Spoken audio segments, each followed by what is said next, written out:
애터미 회원 여러분, 안녕하십니까.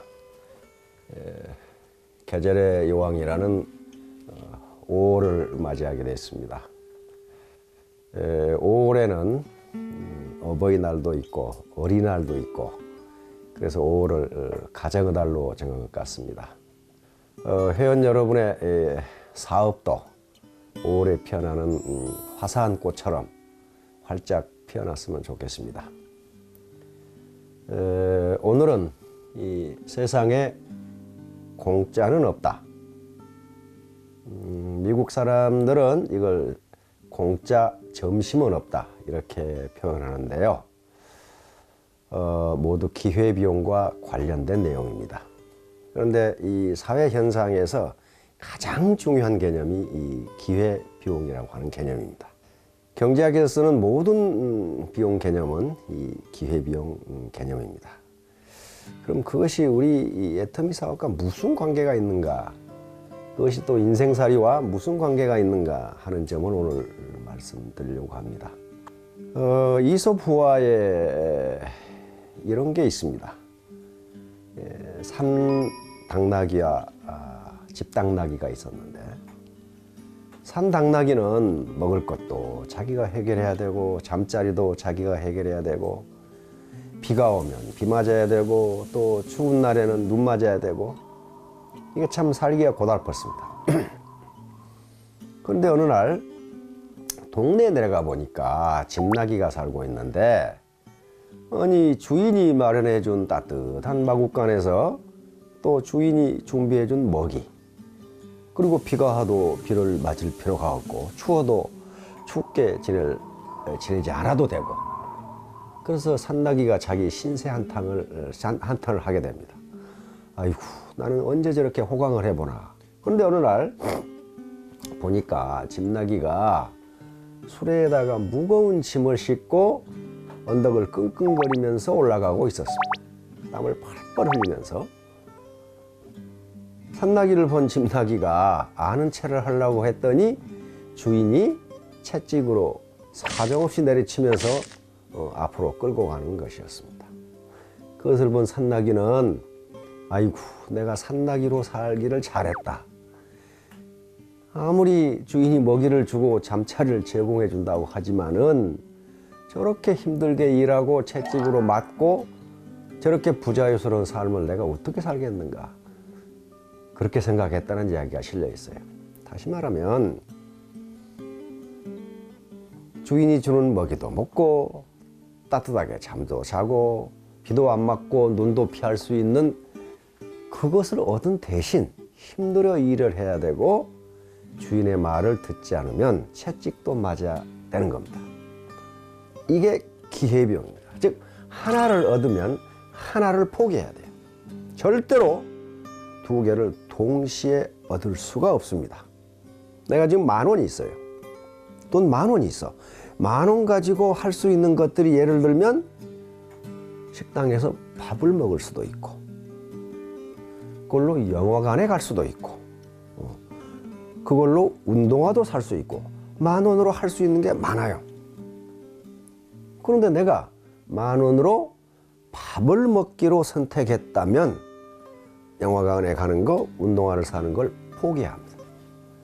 따라서 밥이 10,000원짜리라면 이 10,000원을 기회비용이라고 합니다.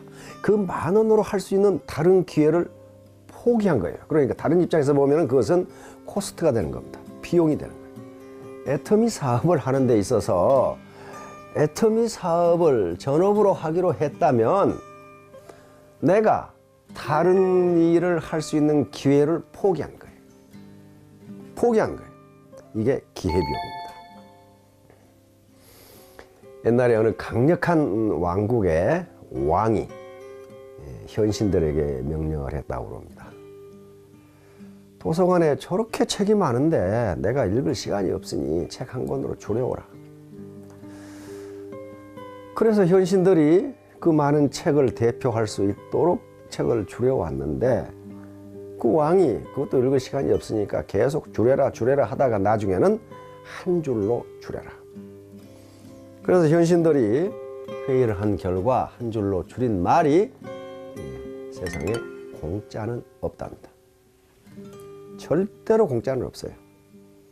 우리가 가끔 구호로 무에서 유를 창조한다 그런 말을 하는데 그것은 구호로서는 아주 좋아요.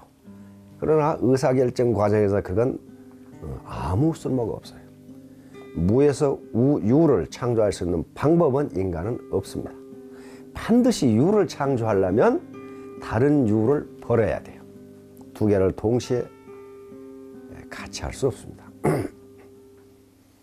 이것이 애터미 사업과는 무슨 관계가 있나요? 우리는 재심 합력해야 된다. 스폰서가 파트너를 컨설팅하고 후원해 줘야 된다 하는 얘기를 합니다. 그런데 내 돈도 챙기고 내 포인트도 챙기고 그러면서 후원도 하고 그러면서 존경도 받고 그렇게 못합니다. 한 어깨 두 지게 못 집니다. 내 돈 챙기고 내 차비 들어가는 게 아깝고 점심 사는 게 아까우니까 후원 안 하고 요청하는 데도 없으니까 강의 안 하고 강의 안 가고 그러면 어때요? 내 계좌에 저금은 늘어나겠죠. 늘어납니다. 꼭 가치 있는 거예요. 그런데 다른 가치 있는 것을 반드시 포기해야 된다. 존경을 받는다거나 재심합력한다거나 이런 그 다음에 누군가를 약자를 도움으로써 내가 얻는 기쁨이라든가 인생의 보람이라든가 하는 걸 반드시 포기해야 돼요. 내 거 다 챙기고 존경도 받고 보람도 얻고 그게 안 됩니다. 반드시 어느 하나를 포기해야 돼요. 그래서 이 기회비용보다 애터미 사업에서 얻는 효용, 소득과 만족이죠. 효용이 크다면 애터미 사업은 할 가치가 있는 겁니다. 문제는 이 기회비용보다 더 높은 소득을 올리는 경우입니다. 경제학에서는 그것을 독점 이윤이라고 합니다. 독점 이윤. 다시 말하면 독점적 지위에 있는 사람이 자기의 기회비용보다 더 높은 소득을 올리는 경우입니다. 대표적인 예가 돼지클럽이에요. 자기 일을 할 거 다 하고 나오지도 않고 그러면 그 소득이 공짜로 만들어지냐? 그렇지가 않아요. 누군가는 발로 뛰어서 그 소득을 창출했는데 그 돼지클럽은 공짜로 가져가니까 자기의 기회비용은 제로입니다. 그 사람들은 아무것도 제공하지 않으니까 기회비용을 훨씬 초과하는 이득을 얻습니다. 이건 정의롭지 못한 소득입니다. 이것이 소수인 경우에는 애터미라는 이 유기체가 살아남을 수 있어요. 그러나 그게 일정 수준을 넘어서면 이 유기체는 죽게 됩니다. 다시 말하면 생산도 안 하는데 많은 소득을 가져간다면 생산활동에 참여한 사람들이 어떻게 됩니까? 자기 기회비용을 벌지 못합니다.